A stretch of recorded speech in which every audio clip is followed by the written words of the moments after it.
panel we've got. It's D-2 before the French presidential election. With us, Anne Bagha-Murray of the International Herald Tribune, Christopher Dickey of Newsweek magazine and the Daily Beast, Dave Clark of the French news agency AFP, and Patrick Vignal from the Competition Crosstown, the Reuters news agency. Welcome to all of you. The World This Week, which you can follow and weigh in on the conversation throughout the week on Facebook and on Twitter, where you can find us at François F24. Now, Sunday, the first round, French presidential election, 10 candidates. They range from the far-right National Front to the Trotskyite communists, with the full spectrum in between. Top two go to a May 6th runoff. So, Anne Bagha-Murray, question for you here. Why is this man not smiling? Did you see the poll in the Parisien this morning? It's something like 6 points ahead for François Hollande, and it's just getting worse. Hollande seems to have the momentum at the moment. This wasn't the case 4 months ago. Last time you were on the show, the gap was narrowing. What happened? Right. I'm not entirely sure what happened. Maybe some articles that appeared in the International Herald Tribune and the New York Times that talked about how the French, in this election, let's assume that they actually do vote and that they vote for the mainstream candidates. I suppose we'll talk about that in a minute. They're looking for reassurance. They're not looking for 5 more years of someone whose positions they really don't know where they're coming from. I mean, the headline on that story is, "Which way will he turn?" He's not a known quantity anymore. François Hollande is definitely a known quantity. What some people know about him, they don't like very much. But as our reporter said in the Trib about a week ago, he's reassuring. Patrick Vignal, when the campaign began and the Sarkozy camp said, "We'll give you a campaign promise a day," what did you think at that point? Well, I'm a bit surprised, but at the same time, Sarkozy has always been like that. And I mean, he's a political animal, and he was always going to come up with all sorts of ideas.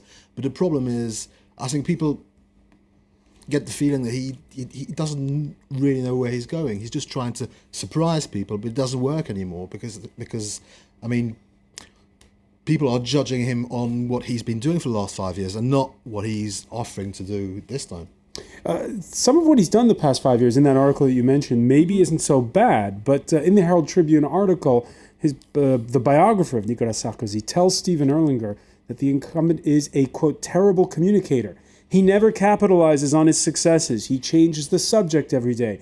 People forget the next day what he did the day before. He fogs the brain. He's the victim of too fiery a temperament. Well, yeah. He is, but it's not just because. Partly that's a strategy of Sarkozy's, and I think that he goes way back, and it's not a bad strategy for a lot of politicians to keep people guessing, to keep moving. In fact, he said early on in his administration, I come up with all these things all the time because it doesn't allow my opponents to fix on any one thing. And we could say that the problem the voters have now is that they can't fix on any one thing that represents Nicolas Sarkozy anymore, but it really comes down to personalities. The problem with Sarkozy is that people don't like him. There's very bad chemistry between him and the public. They feel that he's temperamental, and he cannot. That's why that last line is interesting. I mean, he is temperamental. I've never seen a politician who has so much trouble containing himself in public as Nicolas Sarkozy. You can read this guy like an open book. And right now, and it's one of the things that I think is hurting him, he looks desperate.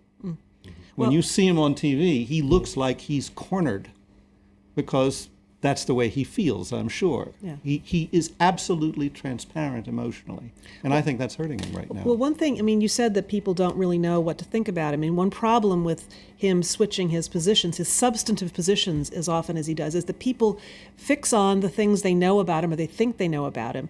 And interestingly enough, he's been in power for 5 years. He has done some things that a clever PR person or a speechwriter could probably have made his emblems. Instead, his emblems are going on a yacht with a rich friend after he was elected, partying at an expensive French restaurant after he was elected. These things go back 5 years, yet this is what the public fixes on. If he can't give them a better narrative, the public will provide its own, and this is what they've chosen. And he was apologising about those things as late as this morning in interviews. Yeah. He should either have forgotten about them and moved on, or apologised about them 4 years ago. Yeah.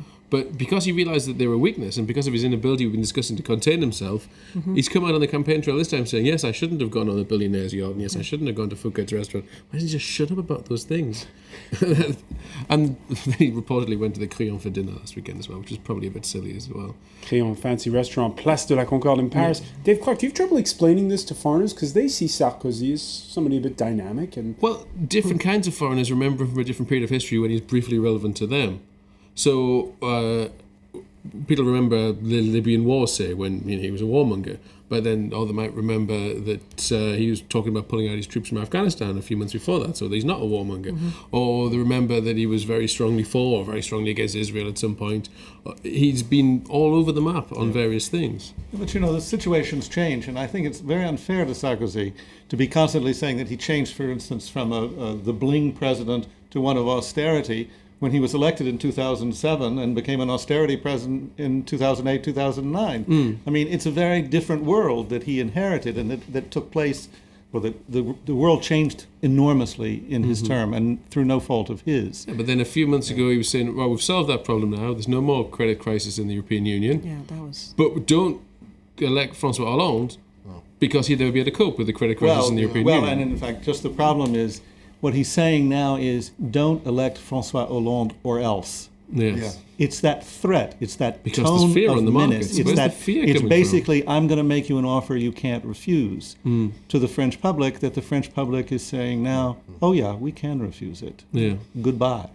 I mean, to be fair to him, handling the crisis is one of the things he did best. But his main problem is an image problem. People were waiting for an explanation, or not necessarily an apology, but at least an explanation, and he didn't do that. He's been doing it lately, but he didn't start his campaign by doing that, and maybe he should have done.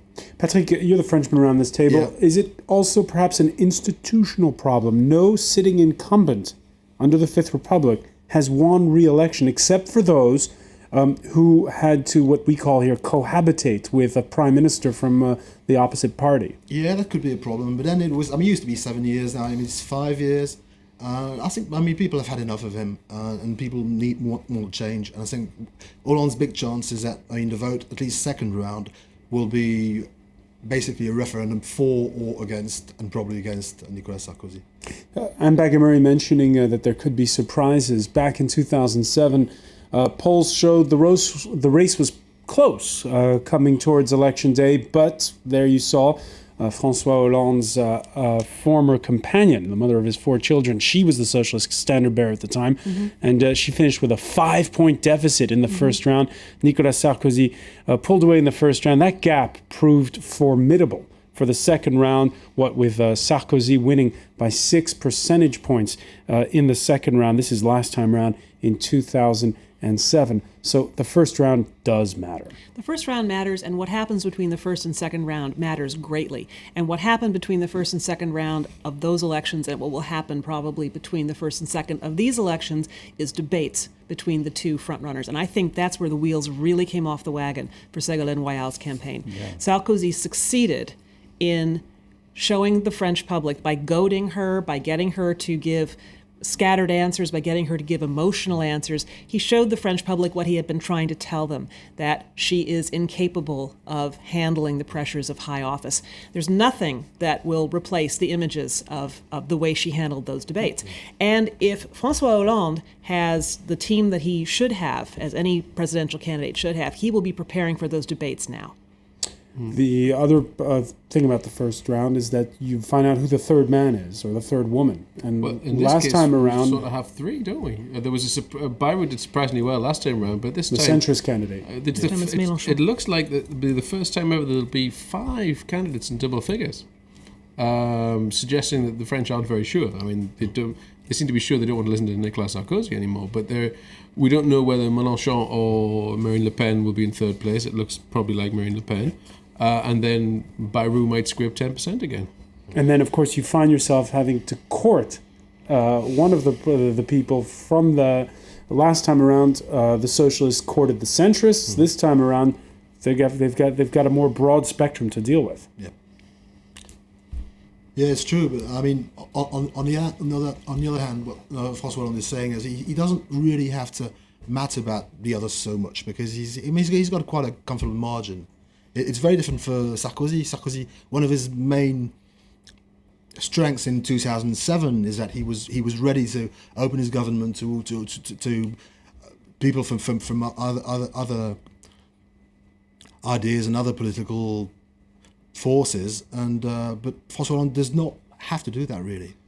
Yeah, I mean, what I understand talking to pollsters is that Mélenchon, who's on the left, the main character to the left of Hollande, almost all of his voters are expected to go to Hollande. Mm-hmm. But on the right of Sarkozy, it's not clear at all that the vast majority of Le Pen voters will go to Sarkozy, because they don't want Sarkozy either.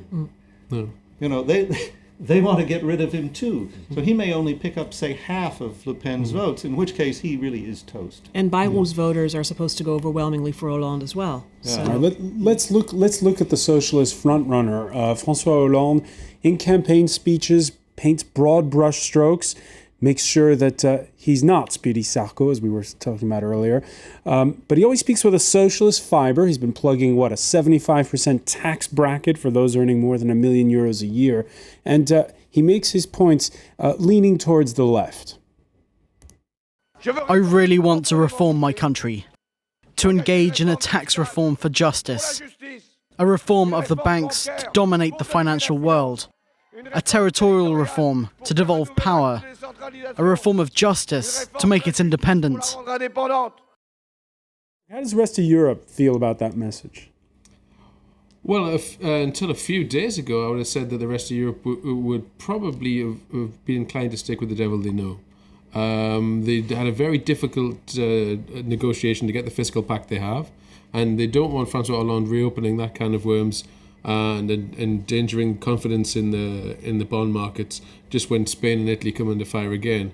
But then just a few days ago, talking about this difficult job that Sarkozy has, appealing to Le Pen and Bayrou at the same time and sticking to any one message for any more than 3 or 4 days, suddenly he declares in his big rally in Place de la Concorde, or his medium-sized rally, let's be fair, a rally in the Place de la Concorde, he decides that suddenly he wants the European Central Bank to concentrate on growth and on inflation control.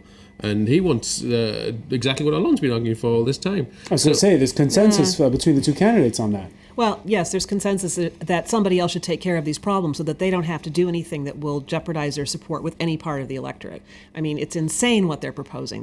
Nobody's going to rewrite the charter of the European Central Bank, and certainly not the French president, whoever he happens to be. But what about the austerity pact that was agreed to last December? Well, Sarkozy is just blowing with the wind. And actually, this is one of the things that makes Hollande's economic plan look probably more attractive to other European leaders, is that he's looking at the possibility of injecting a little growth into the economy rather than simply cutting. Rather than locking arms with Mrs. Merkel and following the Germans down the path of ever more austerity, Hollande is actually open to the idea that there should be more stimulus in the economy, that you only get your debt down and you get your fiscal house in order if you have some growth and some revenue growth. We know the Germans are fixated on inflation. They don't like this concept of changing the mandate of the European Central Bank, of making it more about growth and less about controlling inflation. Can President Hollande twist Angela Merkel's arm better than Nicolas Sarkozy? It's difficult. The thing is, I don't think he's that frightening to markets. I mean, he's basically a social democrat, and the problem is he really needs, he promises a change, and he needs symbols. And I mean, when he will be in power, it'll be different. I mean, he needs to stick to some of the promises he has done, like the 75% tax. But as far as renegotiating the European Treaty and all that kind of thing, I think there's room for negotiation. Yeah, this is one of the things that's sort of unsettling about the socialists generally, is that they have these kind of banner policies when they run, like the 35-hour work week in 1997. And retirement at 60. And retirement. And you talk to them privately, and they say, this is the dumbest idea. but then they get out there and they campaign on it. And then they have to implement it in some way. It's incredibly cynical. But as long as the centrists, the Sarkozy and the Hollandes of this world, are lying to their electorate, then you've got 13% for Mélenchon, 14% for Marine Le Pen. Because the people who really are out there on immigration issues, are out there on nationalising banks, they're getting lied to by the centre ground. Yeah. So, but then what happens is that the socialists get in, and they still have these sort of policies, those policies they have to do, but all around it they have all these very practical approaches, which is exactly what happened after 97 when they were running the government. Are you saying that France is going to be a more boring place the next 5 years if François Hollande's elected? Absolutely stultifyingly, deadeningly boring. Absolutely. I mean, as a journalist, I want to keep Sarkozy. He's so much more interesting. As a cartoonist, you'd probably want to as well. He's given just such good value over the past 5 years for journalists. It's been great fun. I'm moving in June, as some of you know, but I've had a good time. Yeah, it's like going from the Energizer Bunny to a three-toed sloth. I mean, it's just. The thing with Hollande is he needs to prove himself, because Sarkozy, everybody knows him, everybody knows what he's like. Hollande, not really, and he's never held a cabinet post. No, and also he's coming after François Mitterrand, and he promises a change and everything, and so he will be desperate to do well. Yeah. On the other hand, I mean, he does need to prove that he can handle high elected office. But on the other hand, one of the reasons that he does have some of the support that he does is that he is a reassuring figure. The French, in some sense, they know him already. They know where he's from. He's from the same place that every other French president has come from, the Grandes Écoles, one in particular. He has come from the Socialist Party apparatus, and whether or not you voted socialist, you know what that means. He's surrounded himself with the same people for decades, including his ex-companion, who is now, of course, locking arms with him and vowing to support him. So it's an image that's not threatening to French voters. And maybe what French voters are saying is, we've had enough of the exciting, surprising person who might take us in a new direction. No, we don't want that anymore. We want what we've always known. Well, I mean, it tells you something, that his campaign says that he is the normal candidate. Mr. Normal. When we come back in the world this week, we'll be looking at France's place on the foreign policy on the world stage. Stay with us.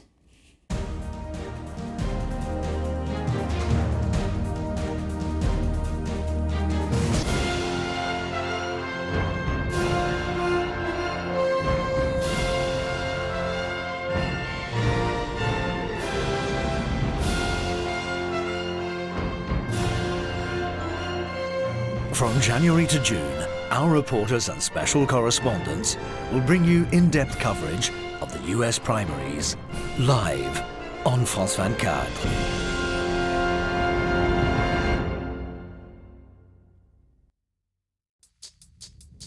Get the latest news on first-round presidential elections with the leading French media group worldwide. France 24, Monte Carlo Doualiya and RFI, coming together to bring you up-to-the-minute coverage.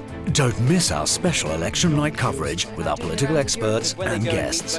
Our correspondents report live from candidates' headquarters and the world's capitals. Stay on top of developments with an interactive website, a smartphone app, or even an iPad device.